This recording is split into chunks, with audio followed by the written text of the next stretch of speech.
नमस्कार, मैं प्रखर श्रीवास्तव। आप देख रहे हैं जनमानस न्यूज़। कोरोना वायरस का संक्रमण की रफ्तार जिस तरीके से कानपुर शहर में बढ़ रही है, उसको देखते हुए कानपुर जिलाधिकारी ने साप्ताहिक लॉकडाउन की जगह अब शहर के 10 महत्वपूर्ण थाना क्षेत्रों को पूरे सप्ताह के लिए लॉकडाउन कर दिया है। और इसी के चलते इस क्षेत्र में जो जिलाधिकारी ने जो आदेश दिया, उसके पहले यहाँ के एक विधानसभा के विधायक ने भी ये प्रस्ताव दिया था कि हमारे क्षेत्र की जनता को ज़्यादा नुकसान ना हो, उसके लिए 15 दिन का लॉकडाउन किया जाए। और वो विधायक गोविंद नगर विधानसभा सीट के सुरेंद्र मैथानी जी हैं, जो कि हमारे साथ हैं। हम इनसे बात करेंगे शहर के हालातों पर और इनकी विधानसभा जो सीट है वहाँ पे कोरोना वायरस का संक्रमण किस तरीके से है और उसको लेकर के क्या रोकथाम, क्या उपाय, क्या चीज़ें चल रही हैं उसको लेकर के। सुरेंद्र जी, सबसे पहले तो जनमानस न्यूज़ में आपका बहुत बहुत स्वागत है। और पहला प्रश्न आपसे यही है कि ये जो आपने पत्र लिखा, और क्योंकि सरकार भी आपकी है और पत्र आपने जिलाधिकारी को लिखा एक नियम के तरीके से, तो क्या जनता का दबाव था या क्या चीज़ें आपने महसूस करी अपने जनता दरबार में कि ये निर्णय डीएम के ऑर्डर से पहले आपका प्रस्ताव चला गया?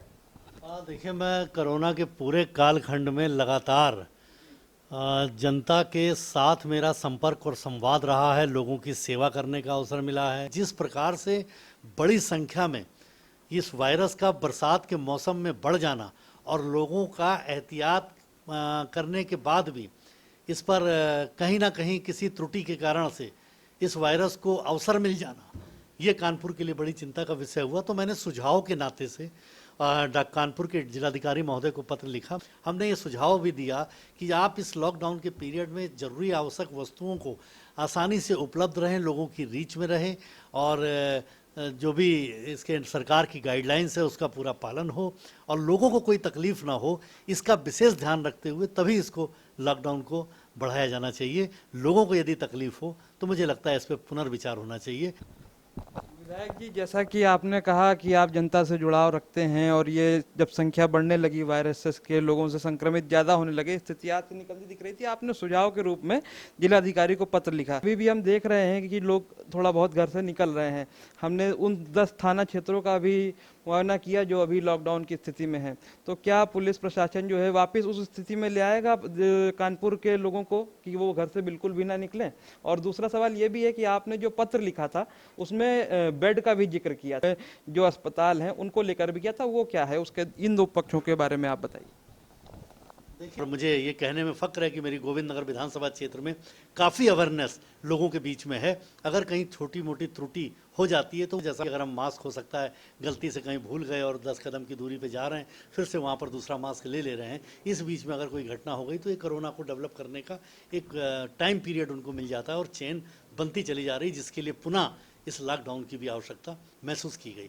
मैंने पत्र में जो लिखा, आपने ठीक प्रश्न किया। मैंने कहा लेवल 1 और लेवल 2 के लोगों के लिए ये व्यवस्था है कि उनको भी गाड़ी लेने आती है। लेवल 3 के लिए तो जो गाड़ी एम्बुलेंस आती है लेने के लिए 3 प्रकार की वो हैं। यहाँ पर कानपुर में व्यवस्था है कि लेवल 3 के जो पेशेंट हैं कोरोना को, उनको हाईलाइट में रखा जाता है। लेवल 1 और लेवल 2 के लिए अलग अलग जगह है, काशीराम है, हमारा नारायणा है, रामा है, अलग अलग जगहों पर बेडों की व्यवस्था की गई है।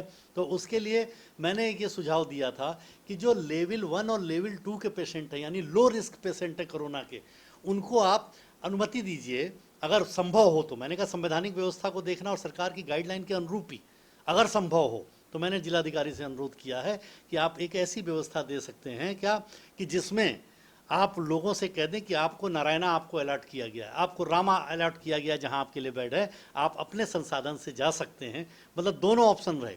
एक तो ये कि अगर वो चाहें कि गाड़ी आए और गाड़ी लेकर के जाए तो उनको गाड़ी लेने जाए, लेकिन अगर वो चाहते हैं कि मैं अपने साधन से वहाँ जा करके नोटेड कराता हूँ, रजिस्टर्ड कराता हूँ, तो वो आप उनको नोटेड कराने की व्यवस्था दें और उसकी जानकारी वो स्थानीय थाने को या प्रशासन को या जो भी व्यवस्था आपने बनाई हो उनको दें, जिससे आप सुनिश्चित हो जाएं कि वो एडमिट हो गया है। इससे एक प्रकार का फ़ायदा होगा। मैं देखता हूँ, मेरा एक कार्यकर्ता है जो उर्सला में एडमिट हुआ, लो रिस्क का वो पेशेंट था, कोरोना का पेशेंट था, और जब वहाँ पर उसके साथ में एडमिट एक बुजुर्ग की डेथ हो गई, ठीक दूसरे दिन भी उसकी भी डेथ हो गई। और जब डेथ का कॉज निकल करके आया, जब सर्टिफिकेट बन करके आया, तो उसमें पता चला उसको हार्ट अटैक था। Low risk patient heart attack के कारण से, कोरोना के भय से उसकी डेथ हो गई। ये सुझाव मैंने इसलिए दिया, यहीं से निकला, और मैंने सुझाव इसलिए दिया कि जब एक एम्बुलेंस जाती है लेवल 1 और लेवल 2 के पेशेंट को लेने के लिए, तो वो सायरन बजाते हुए जब क्षेत्र में जाती है तो पूरे गली मोहल्ले में, और हम लोगों के पास फ़ोन, 5 लगवाइए, सैनिटाइज़र करवाइए, वो पेशेंट आ गया है, और फिर लोग उसके परिवार को भी कहीं ना कहीं दूरी बना करके, और उस परिवार में भी हीन भावना ना आए, इसलिए एक ऑप्शन ऐसा देना चाहिए कि अगर उसको लगता है कोरोना पॉजिटिव और लो रिस्क वाला पेशेंट है तो उसको एक ऑप्शन दे दें कि वो जाए, एडमिट हो, और आपको उसकी सूचना दे दें। इसलिए मैंने ऐसा आग्रह किया था कि जैसे उस क्षेत्र में वो गाड़ी न जाए जिस गाड़ी से वहाँ दहशत हो। पर लेवल 3 के लिए तो चूंकि उसमें ऑक्सीजन वगैरह सारे सिस्टम होते हैं, इसलिए वही गाड़ी जानी आवश्यक है, उसमें चाहे परिस्थिति कुछ भी हो, लेकिन पेशेंट को बचाना प्राथमिकता है। ऐसा सुझाव मैंने अपनी तरफ से जो फील्ड में काम किया, जो व्यवहारिक रूप से देखा, उसके कारण आधार पर मुझको ये अनुभव आया और मैंने जिलाधिकारी से शेयर किया। विधायक जी, एक बेहतरीन सुझाव आपने स्वास्थ्य विभाग को लेकर के जिलाधिकारी को दिया, लेकिन एक सवाल स्वास्थ्य विभाग से ही जुड़ा ये भी है कि जो प्राइवेट हॉस्पिटल हैं शहर में, क्या इस महामारी के दौर में उनसे भी किसी प्रकार का सहयोग ले रही है सरकार? जी देखिए, इस पे जियो जारी हो गया है, और यहाँ पर भी कानपुर में उसका अनुपालन भी प्रारंभ हो गया है, और प्रारंभ भी नहीं हो गया, उसमें पेशेंट भी जाने शुरू हो गए। मैं कई ऐसे अस्पतालों को जानता हूँ जिसको यहाँ पर जो अस्पतालों की सूची एक बनी थी और उनको प्रमाणित किया गया था कि ये इस पर कोरोना के पेशेंट रहेंगे, और काफ़ी पैसा उनको अस्पताल में पर पेशेंट सरकार भी देने का काम कर रही है। तो काफ़ी पेशेंट वहाँ जाने भी शुरू हो गए। लोगों ने अपने प्रशासन उनको रेफ़र करता है, सीएमओ रेफ़र करता है, और फिर वो प्राइवेट अस्पतालों में जाते हैं जिसका खर्चा सरकार उठाती है। ये व्यवस्था यहाँ पे प्रारंभ हो गई है। बहुत बहुत शुक्रिया आपसे बात करने के लिए, लेकिन एक अंतिम सवाल ये भी है सर कि आपकी जो विधानसभा क्षेत्र है उसमें आने वाली स्थिति में अगर संक्रमण की स्थितियां और बढ़ती हैं तो किस तरीके की रणनीति है, किस तरीके की तैयारी है? क्योंकि शुरुआत में भी आपने जो शंका जताई, वो बारिश का मौसम जो आ रहा है, तमाम परेशानियां आने वाले समय में संभव हो सकती है, उसके लेकर के क्या कुछ तैयारियां हैं आपकी गोविंद नगर विधानसभा को लेकर? देखिए, मुझे लगता है कि अगर लोगों ने मुझे वोट दिया है तो मेरा कर्तव्य है कि मुझे उनकी सेवा करनी चाहिए। इसीलिए मैंने कोरोना कालखंड में भी अपनी जान का रिस्क ले करके भी लोगों को इस पर राहत पहुंचाने का काम किया। अगर आपने देखा होगा, आप ही लोगों ने दिखाया है कि मैंने खुद अपने हाथ से गाड़ी में बैठ करके और पूरे क्षेत्र को सैनिटाइज करने का काम किया है, और इससे लोगों को प्रेरणा दी कि लोग सैनिटाइज करके भी लोगों को बचाने का काम करें। मैंने 100 मशीनें सैनिटाइज की खरीदी और केमिकल खरीदा, और अपने पास से लोगों को, अपने कार्यकर्ताओं के माध्यम से, हमारे कार्यकर्ता प्रत्येक बूथ, प्रत्येक गली में भारतीय जनता पार्टी के कार्यकर्ता है और बड़ा समर्पित कार्यकर्ता है, देवतुल्य कार्यकर्ता है, उनके माध्यम से श्रमदान दे करके और उस मशीन को मेरे द्वारा और उसका केमिकल दे करके लोगों को सैनिटाइज कराने का भी काम किया। और मुझे भरोसा है कि गोविंद नगर विधानसभा क्षेत्र में जिस प्रकार से अवेयरनेस का काम हम सब लोग लगातार डे फर्स्ट से कर रहे हैं, लोगों में काफ़ी अवेयरनेस है। यहाँ पर हमारे यहाँ संख्या में उतना इजाफा नहीं है जितना अन्य जगहों पर है, और मेरा प्रयास होगा कि अगर यहाँ पर भी कोई भी संकट इस प्रकार का थोड़ा बढ़ता है तो हम सब लोग 24 घंटे लोगों की सेवा के लिए और सरकार के तंत्र के माध्यम से लोगों को बचाने का काम करेंगे, और इसमें हम सफलता पाएंगे, ऐसा मुझे विश्वास है। बहुत बहुत शुक्रिया हमसे बात करने के लिए, हमें समय देने के लिए। दर्शकों, ये थे गोविंद नगर विधानसभा कानपुर से सुरेंद्र मैथानी।